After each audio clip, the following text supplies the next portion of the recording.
So Palestinians are asking us to share this. Not this video, I'm not fucking important. They're asking us to share this tweet for fidelity's sake. It's from the Red Crescent Society, which is like the Middle Eastern equivalent to the Red Cross. We have received a threat from the Israeli occupation forces that Al-Quds hospital will be bombarded, demanded immediate evacuation. We have around 12,000 Palestinians who have sought refugee. Those who have been internally displaced are currently at the hospital.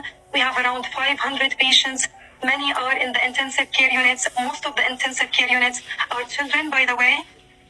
The reason why they're asking you to share, even if you don't normally post content, is because, well, one, we're tired of the government acting like a narc and doing the thing that they accuse everybody else of doing, which is literally bombing hospitals with kids in them. And two, it's because every big creator that's spoken out about the genocide happening in Gaza right now has been shadow banned, or worse, journalists have been banned off this app. And this is the reason why. I mean, the media is kind of controlled by a lot of Jewish people out here. We can actually see here who controls your mind. This was a chart back in 2013. All of these red is Jewish people, right? So they own like Universal Studios, ABC News, CBS, CNN, Columbia Pictures, DreamWorks, Facebook, Google, also run by Jewish people, Yahoo, Marvel, Pixar, The New York Post, LucasArts, MSNBC, DreamWorks, Comcast, The New York Times, Comedy Central, Wall Street Journal. I mean, admittedly, a lot of these large media organizations and tech companies that are able to shape global narratives are run by Jewish people. Watch, people are going to call TikTok anti-Semitic when the community's actually got into fistfights with Yazis defending Jews. Meanwhile, nobody bats an eye when an entire social media platform puts the word terrorist inside the bios of Palestinians. Call me crazy, but I thought this was going to be the issue that united Democrats and Republicans. Like, conservatives complain so much about how much money we give to Ukraine that you're using that as a talking point on why you want to impeach Joe Biden.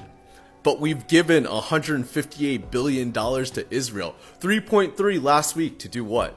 To point missiles at hospitals where 6,000 children are sheltering in place? And like, you guys are also supposed to be the stalwarts defenders of free speech, but all of a sudden Netanyahu gets butthurt that Israeli propaganda isn't working, and so he tells Biden to remove all the videos off social media that are pro-Palestine, and all of a sudden you are dead quiet. Like, I don't understand this.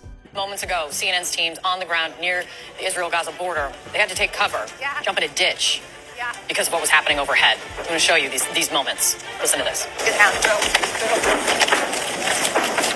Closer. Down. Get down. Close. You're fine.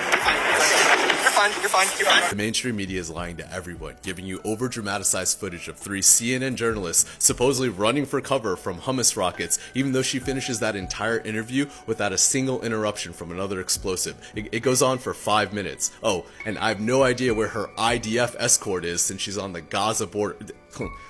There was a car in the beginning of that video just driving normal, probably commuting to work. Like, lady, please get up. Like, your life was ever in danger. You're sitting behind a $5 billion defensive system with a 98% interceptance rate. Your life was never in danger.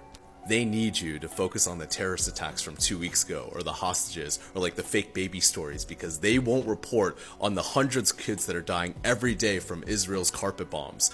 They won't even go to the West Bank and report on the kids that are dying when Hamas isn't even there. Like you realize there are 2 parts of Palestine and one part doesn't have Hamas, and those kids are still dying at the hands of the government. They can't talk about that. They can only talk about the same thing over and over and over again, and they're running out of shit to talk about. Final thoughts. If you're worried about coming off as anti-Semitic for being pro-Palestine, you shouldn't feel that way. There are just as many Jews that are against the occupation of Palestine that there are for. In fact, they've been fighting it for the last 10 years, and these people can actually read the Torah.